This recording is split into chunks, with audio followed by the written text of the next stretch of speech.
Okay, now my student, we can proceed with the second part of our discussion, and we are proceeding discussing our points, which are the uses of the methyl hydroxide. And here we have the point number 7, which is all about layered double hydroxide. Sometimes it's known as LDH.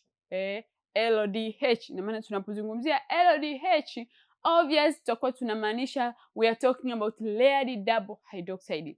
Sasa hapa my student, nimekuambia utaona kwamba kuanzia pointi ya kwanza mpaka pointi ya 7 we are just discussing specific methyl hydroxide compound. Sasa ndani yake ndipo tunaenda kuona zile pointi, zile category, kwa sababu utakuja kuona kwamba pointi moja au mfano mmoja wa hiyo methyl compound ina multiple uses, ina a lot of point. Sasa wewe kwenye mtihani utakachofanya ni kutaja zile pointi zako. Maybe umerefaa kwenye chemical manufacturing, utaje products ambazo zinakuwa involved, lakini mfano ambao unatumika sasa, what are the methyl hydroxide which can be useful katika chemical manufacturing, you have to refer it. Lakini pia unapokuja kwenye kesi ya calcium hydroxide, the same, ndani yake kuna nini? Kuna issue za environmental application kwa namna ipi, kuna issue za waste water treatment, kuna issue za stabilization of the soil. Kwa hiyo hizo zote ni point, lakini what are the main methyl hydroxide which can be useful or which can be applicable for that issue. Ndio hapo sasa lazima utaje kwamba ni calcium hydroxide au ni potassium hydroxide, au ni sodium hydroxide, aluminium hydroxide, whatever. Kwa hiyo hakikisha unaelewa kuhusiana na hiyo mifano. So here we are talking about the issue of the layered double hydroxide. Kwa sababu tusha discuss hizi hydroxide, kwa hiyo hapa sisi tuna refer tu.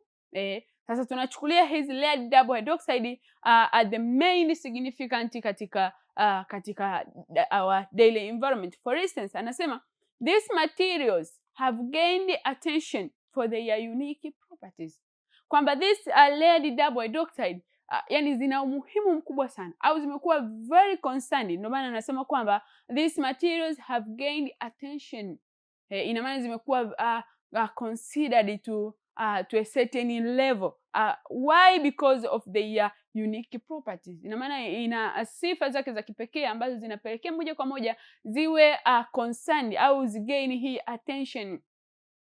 So now what are those features, unique properties, ambazo sasa hapa ndipo tutajua kwamba kumbe ndio matumizi ya methyl hydroxide compound. For instance, when we talk about this layered double hydroxide, the first one is the biomedical applications. Biomedical applications. So if you remember, katika points zote ambazo tumediscuss, katika issue ya medical au medicine uses, tulimuona mainly aliyekuwa applicable ni nani? Ni magnesium hydroxide.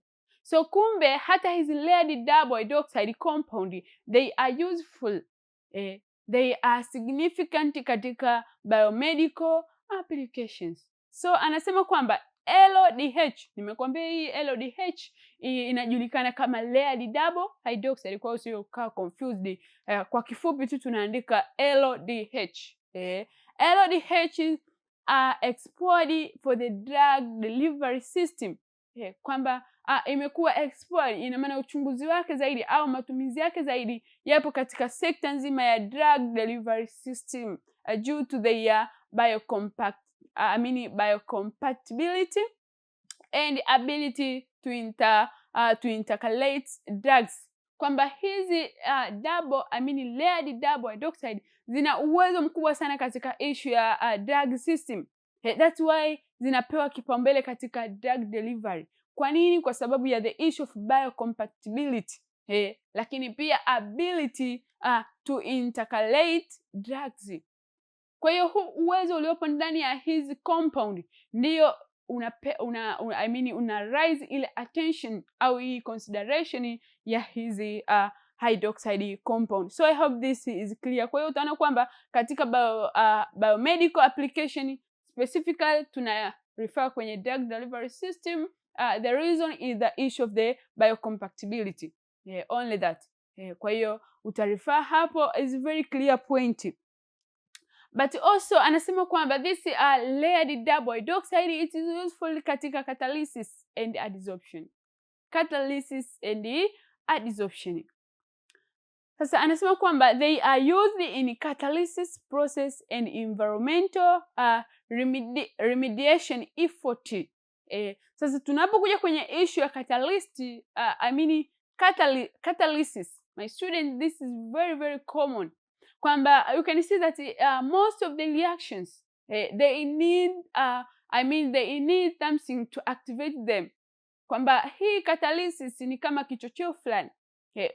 Kwa hiyo utaona kwamba when we talk about catalysis ni kile kitendo au ni ile process ambayo utaona kwamba the catalyst is used in the reaction kufacilitate ile reaction to take place, lakini kazi yake ni kulower the energy ambayo ingekuwa applicable kuhakikisha ile reaction inachukua muda fulani mpaka iweze kucomplete. Lakini utakuja kuona kwamba after using a certain catalyst utaona kwamba ile reaction ita take very short period of time to react and complete, but also the energy required which was higher itakuwa minimized, kwa kutakuwa na lowering of the activation energy, therefore the reaction take place completely in a short period of time. That's the application of this catalyst. Kwa hiyo utakuja kuona kwamba hizi layered double hydroxide zina attention kubwa katika catalysis process. Kwa hiyo they are used in the catalysis process, but not only that, tumesema kwamba inatumika katika catalysis and adsorption. Sasa hapo kwenye adsorption anaongelea katika issue nzima ya environmental remediation effort.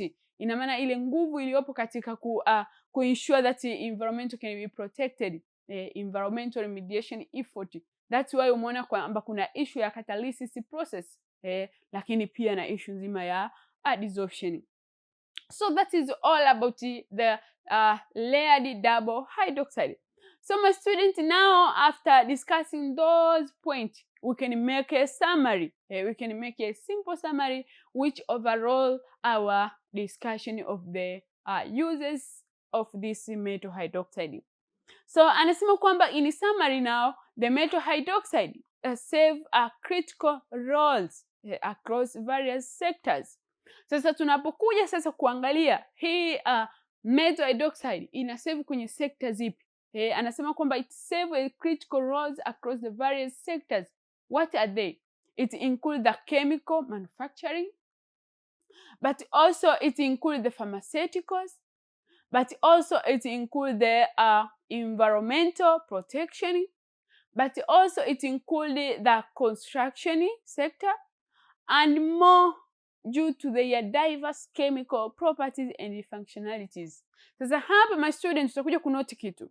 Wewe wakati unajibu hili swali la the uses of the metal hydroxide, moja kwa moja unaweza ukareffer this is your point. For instance, ukatake this chemical manufacturing ika-act as a point.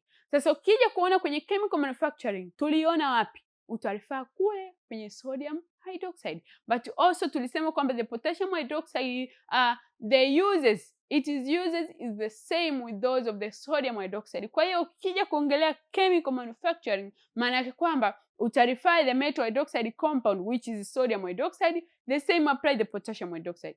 So what's the task there? You will require to state the example of those chemical manufacturing, ambapo hapa tunaangalia bidhaa mbalimbali za kikemikali ambazo zinazalishwa kwa kutumia hizo metal hydroxide compound. Kwa mfano tumeongelea the issue of the baking soda au baking powder, ambayo tunajua kwamba within it ina ile carbonate ambazo zinatumika katika bakery. Ndio vitu ambavyo unachukua uviongelee hapo.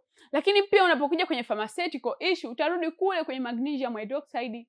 Ina maana pharmaceutical issue we are talking about those medicine uses or medical uses.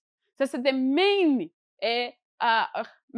metal hydroxide compound ambayo inatumika katika medicine factor ni ile metal hydroxide. Kwa hiyo utaongelea kuhusiana na pharmaceuticals, yale mambo ya treatment, mambo ya nini, lakini pia hapa utamongelea hii layered double hydroxide kwa sababu na yeye pia ana play a crucial role katika biomedical applications. Kwa hiyo utamweka pia hapa kwenye issue nzima ya pharmaceutical. Hiyo itakuwa ni point yako. Ndani yake tunategemea kuona mifano, lakini tunategemea kuona umekuwa direct, umekuwa specific kwenye which metal hydroxide ambayo inatumika katika hii pharmaceutical aspect or sector. But also there is the issue of the environmental protection. Hapa ndo utaongelea zile water treatment, the soil stability, stabilization, a lot.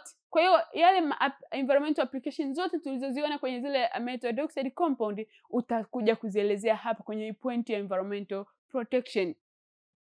Then construction, tuelezea kuhusiana na mambo ya cement. Kwa hiyo katika ile industries au katika hii sekta ya construction ya ujenzi utaangalia zile product mbalimbali ambazo zimekuwa made kwa kutumia the metal hydroxide. And also finally we can talk about the properties and the functionality. Na maana tunaangalia zile chemical properties, the chemical property, lakini pia na zile function zake, kwamba ability of different reaction of this metal hydroxide to form a certain product and their function you can talk about it. So my students, that is all about our discussion. In the final, after discussing all this, I would like to say this marks the end of our concept of metal hydroxide. Tumeshamalizana kuhusiana na hii subtopic ya metal hydroxide. So it's the task now just to review, to make a summary as possible, so as you can do the best in your examination. And finally, my student, I would like to say this marks the end of our discussion. Thank you so much for watching our Media Educare TZ. Bye bye. I wish you a nice moment.